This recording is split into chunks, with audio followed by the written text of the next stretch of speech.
حضور صلی اللہ علیہ وسلم کا ارشاد ہے کہ 3 آدمیوں کی دعا رد نہیں ہوتی، ایک روزہ دار کی افطار کے وقت، دوسرے عادل بادشاہ کی دعا، تیسرے مظلوم کی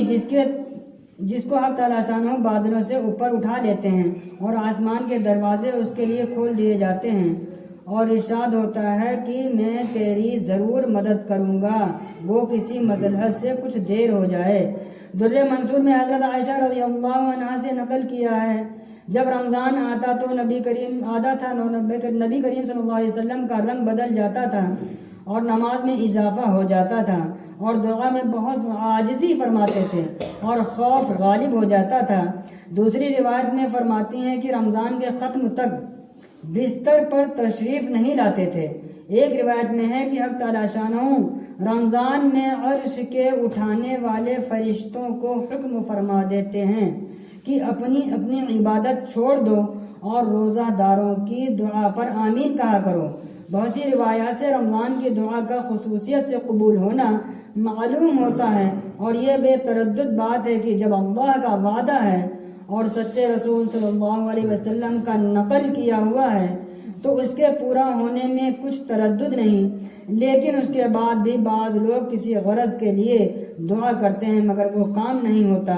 تو اس سے یہ نہیں سمجھ لینا چاہیے کہ وہ دعا قبول نہیں ہوئی، بلکہ دعا کے قبول ہونے کے معنی سمجھ لینا چاہیے۔ نبی کریم صلی اللہ علیہ وسلم کا ارشاد ہے کہ جب مسلمان دعا کرتا ہے بشرطے کہ قطع رحمی یا کسی گناہ کی دعا نہ کرے،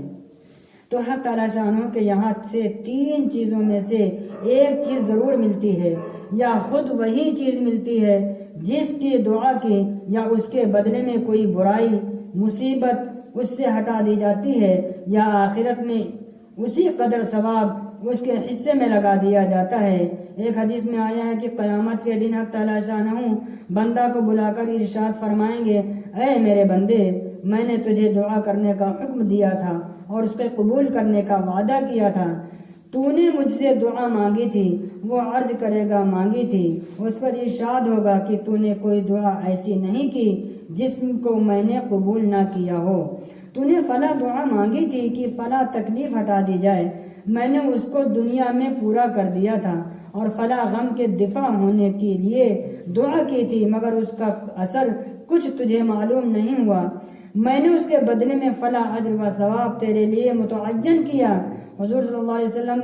ارشاد فرماتے ہیں کہ اس کو ہر دعا یاد کرائی جاوے گی اور اس کو دنیا میں پورا ہونا یا آخرت میں اس کا عوض بتلایا جاوے گا۔ اس اجر و ثواب کی کثرت کو دیکھ کر وہ بندہ اس کی تمنا کرے گا کہ کاش دنیا میں اس کی کوئی بھی دعا پوری نہ ہوتی کہ یہاں اس کا اس قدر اجر ملتا۔ غرض دعا نہایت ہی اہم چیز ہے، اس کی طرف سے غفلت بڑے سخت نقصان اور خسارہ کی بات ہے، اور ظاہر میں اگر قبول کے آثار نہ دکھیں تو بد دل نہ ہونا چاہیے۔